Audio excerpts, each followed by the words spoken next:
She was trusted to teach, to guide, and to glorify God. But now an Alabama teacher at a Christian school has been arrested, accused of having a sexual relationship with an underage female student. The school's own mission statement promises to, quote, equip students to glorify God in all they do. But investigators say Sarah Logan may have done just the opposite. Police say there may be more victims, and they're urging anyone with any information to come forward. I'm Kennedi Walker, and you're watching Law and Crime. She was a teacher at one of Alabama's most prestigious private Christian schools. Now, Sarah Logan is out of a job and facing criminal charges after being accused of a sexual relationship with a student. According to their website and social media accounts, North River Christian Academy promotes a mission of Christian-centered education, aiming to prepare students to glorify God in all they do. But investigators say Logan's alleged actions are anything but God-glorifying. The 35-year-old wife and mother was arrested on July 18th after the parents of a female student contacted the Tuscaloosa County Sheriff's Office, according to WVUA. They told investigators they had discovered their underage daughter was allegedly involved in a sexual relationship with Logan. The case was referred to the Violent Crimes Unit Sexual Assault Section, which began interviewing witnesses and collecting evidence. That investigation led to a warrant for Logan's arrest. She is now charged with one count of school employee engaging in a sex act with a student, but investigators say the case may not stop there. There are concerns other students may have been targeted, and authorities are urging any potential victims to come forward. North River Christian Academy, which charges over $7,000 a year in tuition, confirmed Logan is no longer on staff and released a statement. They said in part, "Our first concern is for the health and welfare for our students, staff, and families. Please respect the privacy of all these parties. Contributing to rumors and suspicions profits no one and contributes only to the hardships experienced by those impacted." They went on to say, "It should be self-evident to say that this incident is heartrending for all involved. This includes especially the families directly impacted. We have prayed for them and encouraged our entire school family to hold them up in their personal prayers." And here to break down the story with me is victims' rights lawyer John Phillips. John, thank you so much for coming on today. Absolutely. Thanks for having me. So let's just jump right in. Female teachers accused of sexual misconduct often gets labeled differently. Is there any evidence that gender affects charging decisions or sentencing? I think if somebody actually took a survey of all of the states across the country in all of the sex crimes involving students, you would see some level of disparity. And some of it comes just simply with kind of the nature of how anatomy works, right? Like, even though it's regardless, it's statutory rape, if there's cases with penetration with a minor or sex,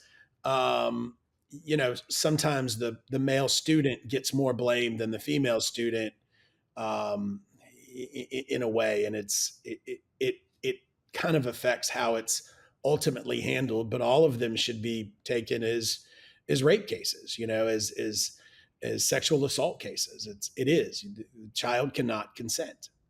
Absolutely. And when the adult is a woman and the minor is a girl, does that challenge or complicate how abuse is perceived in court? It does. This is something that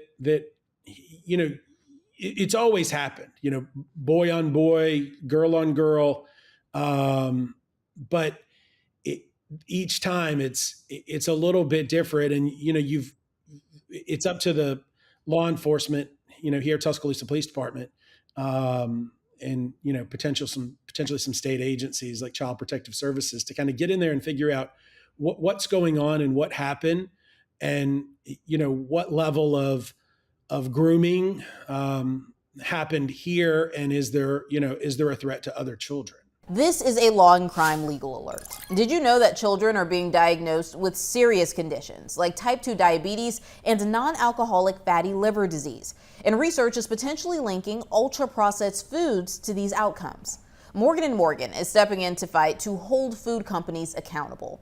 With decades of experience fighting large corporations, they're ready to stand up for families who deserve justice.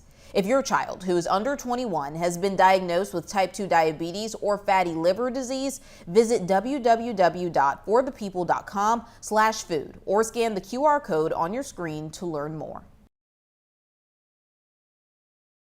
How does the public's perception of the teacher, who is a wife, a mother, and is supposed to be a trusted role model, affect jury selection or trial strategy? Because we cover a lot of these cases, and sometimes viewers may say, oh, if it was a male teacher, it would be a lot different. Do you agree with that? Or do you think that when a jury does see a woman who is a wife or a mom, just, they don't look at it the same? This incident happened in Tuscaloosa, Alabama. And so I actually went to college and law school at Alabama. And while I was on the law review, wrote a proposed, law review on psychosocial behavior of jurors. And they do take in information based upon kind of what's in their bubble and what societal norms are. And so, when you have a teacher who, this is a small town, and this is a small school, private school within a small town that's affiliated with the Baptist church. And so there's a lot of things going on here that could go either way. It may be that a jury says, okay, well, the school's motto, let me look real quick. The school's motto was equipping students to glorify God. And here we have, this situation. They could hold her doubly responsible, or could look at the other aspects of her life and that, she made a mistake. But, some of that just rolls into sentencing, right? That's whether she's convicted or not really shouldn't matter if there was, evidence of, contact of a sexual nature with a minor. Right, but you bring up a good point there because, like how you said, even though it shouldn't matter, this is still the South. You live in the South. I'm from the South. I'm from Louisiana. So we know that, unfortunately, things are a little different. Given the background with this being a religious school, and this is a teacher not only accused of a crime, because it would be bad if she was accused of any crime involving minors, but given that she's a woman charged with, this with the female student, of course she's innocent until proven guilty. Do you think just because, people go based off of what they know, that this could be worse for her? I think so. In the justice is spelled one way, it's defined many different ways. And the main reason that we know about this is because Tuscaloosa Police Department has investigated and charged her with a crime. But Tuscaloosa, Alabama is a crazy little fishbowl. And it is super duper small. You run into the same people at the same grocery stores, no matter whether they live in Northport or, East Tuscaloosa. And so that's a problem in and of itself. Is the more publicity this gets, the more, problems she has. Like I looked at the school, and they have all 22 of their teachers listed, including personal email. Now she's already off. I don't see her name on there, but that tells you kind of how small it is, that this school's like, yeah, here's their personal email, contact them anytime. Like, we don't have that for our teachers in Jacksonville, Florida, but she's got a lot of problems with this charge from, the standpoint of a small town court of public opinion, potential civil cases. Like, we've taken cases against churches in this very light, and it's the church, it's the school, it's the teacher, it's there's negligent supervision and other things that weigh in, that the whole ball of justice is going to be providing some level of judgment, while also remembering this is a church school, and that's a whole different level of judgment that she's going to have to face, both from man and God. Right. And we'll touch on the potential civil cases in a minute. But do you think that prosecutors face more pressure or scrutiny in cases involving female defendants and female victims? I mean, I think they used to, for sure. I think the cultural norm at least in Florida, where I'm mainly based, I'm licensed in 8 states and travel a lot, but there's more female teacher cases publicized now than there used to be. And, you know, even dating all the way back, the old court TV people remember the name Mary Kate Letourneau, like this pretty teacher that had, a young student that was kind of her boyfriend. And Mary Kate was attractive, and people judged her differently than if the roles were opposite, right? And so here, to your point, you have a female teacher with a female student, and it does seem different, but prosecutors are going to point out that ignore all that, like ignore the gender of everybody involved. This is a black and white crime. This is a black letter of the law abuse case, because a minor cannot give consent. We shouldn't look at necessarily what they wanted, what their relationship was. The fact is that a 35-year-old teacher, violated this student, and a position of trust. What legal responsibility, if any, does the school carry? I mean, I know we just touched on that it's a little different when it comes to private schools or private schools involving the church. Yeah, quite a bit actually. There is going to be some scrutiny and potential civil suits that could roll upon the school and the church. I don't know how they're chartered separately or differently, incorporated separately or differently. But the standard that people will be looking at is whether they knew or should have known whether this teacher posed a problem, whether she had any past, but also kind of how it evolved, what level of relationship was there, how many people knew about it. There's a lot of facts that could be, investigated, and it's still kind of early to dissect too many facts because we just don't know them. Would attorneys have to prove that the student was groomed on campus or they had some type of inappropriate contact on school grounds in order for that to work, or no? Because just again, this is a school where people are paying thousands of dollars to send their kids. Exactly. You've got a private school that had a vetting system fail by allegations. Again, she's innocent until proven guilty, but in these cases, you don't often see them filed just upon he said, she said, without some underlying text messages, evidence, trail. And that's where you kind of hook the school. How long did it last? What was known? What vetting process did they have? And look, you can, as a public or private school, just play see no evil, hear no evil with students, right? And again, it's kind of hard to dissect the facts, particularly with the shroud of innocence, but at this stage. But yeah, there's definitely. I get these calls pretty early on, and what you really want to do is say, okay, let the state, let Tuscaloosa Police Department do their job. Let them get started and investigate. We'll kind of hang on, because we don't want to get in their way. We don't want to spoil their evidence. And then as they have their criminal case, then you kind of come in and look for a lesser burden, frankly, because you need to prove by, the greater weight of the evidence. You just got to tip the pin just a tiny little bit. Whereas, in criminal, it's reasonable doubt. Given the tuition, does the school carry more of a burden, just because this is not public school, and like how you said, they do have this checks and balances system that they have to go through? Could a parent, I don't know, get their money back? Anything along those lines when it comes to this? Because of course we hear about this a lot of times in public school, but does it matter that money is involved with tuition? I think, what I would say in a closing argument is, because this is a private school and a private school, again, marketing under God, right? Like they're using God and moral fiber as their bold heading on their website. Like, I'd show that to the jury.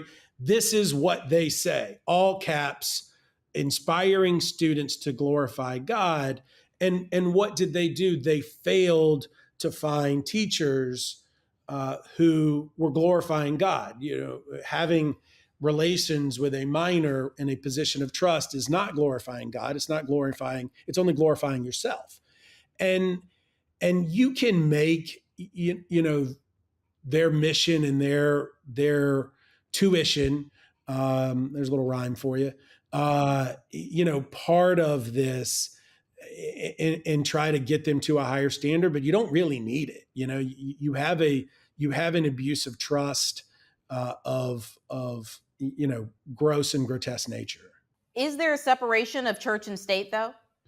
There is, but for purposes of this, you have a church school, and so I don't know that that's really gonna matter a whole lot, because you really want to drill in. And like, if I got hired on this case tomorrow, in fact, I may do it anyway. I want to go back to this little website right here, this little button right next to your button, and take it on the Wayback Machine, and you're going to find that teacher's name and email address, and you might find pictures of her with children. And like, I'm sure whatever they scrubbed, there, you can get on the Facebook and you can find that data, and that's kind of where you start, and you build it, but build it under the text that this was tuition, and this was an expectation that there would be a higher standard of schooling, of education, with God as its center, with a moral fiber. And so church versus state really has nothing to do with it, because they're the ones that held themselves out as a Christian school. Well, regarding the criminal case, if the victim does not want to testify, can this case still proceed? That's always the problem. And it is tough for a case to proceed without a victim. And oftentimes these victims are significantly groomed. There's coercive control. There's so much, the adolescent brain really doesn't mature until 22 to 25.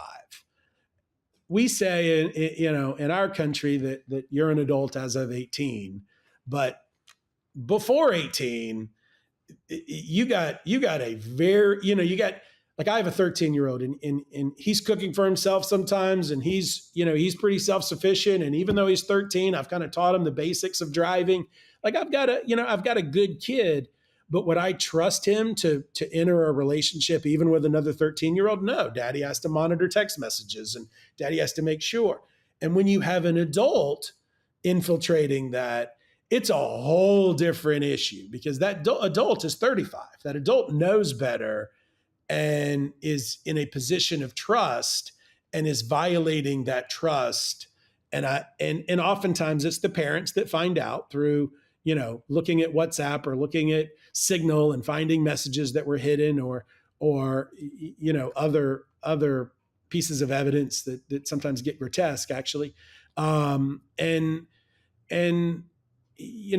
that's how you focus. But that child's going to need some psychologists and psychiatrists, and hopefully you've got to kind of unravel what happened here, assuming this was a relationship. And again, innocent till proven guilty, but this was a relationship through coercive control, voluntary, not, a teacher pinning a student down in the corner and saying, this is what I need you to do. And just moving on to the investigation and evidence, what kind of evidence would prosecutors need to move beyond accusation and secure a warrant like they did here? Yeah, you get into, Venmo. Sometimes there's exchanges of money. You get into text messages, obviously. I love yous. Don't tell anybody. I had a great time with you, after school today, things like that. And we're in an era of cell phone triangulation, where you can find out where two cell phones were at any given point in time. There's physical evidence. Usually, Usually it's the guys that leave behind more physical evidence, and your viewers will know what I'm talking about. Here, it's not, it's not as significant of a finding. But there's witnesses certainly that may have seen this.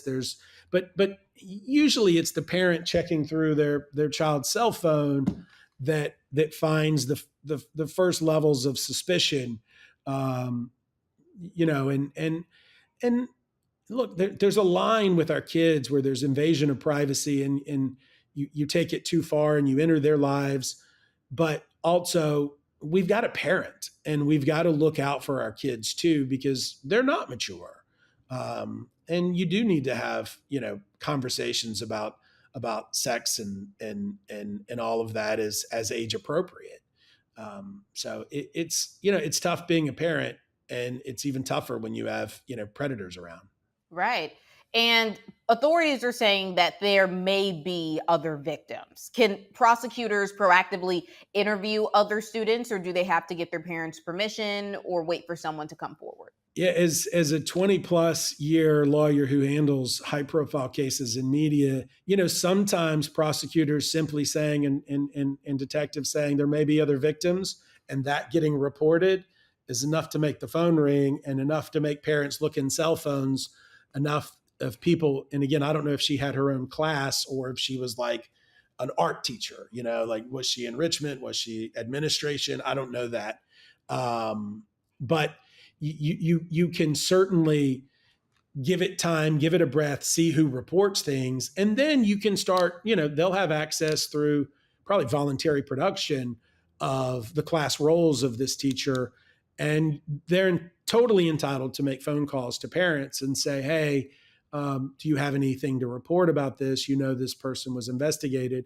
And meanwhile, the school is going to have their lawyers, trying to put up safeguards, around children's privacy, but also their own privacy and their own liability. So, at some point, you're going to have kind of competing interests.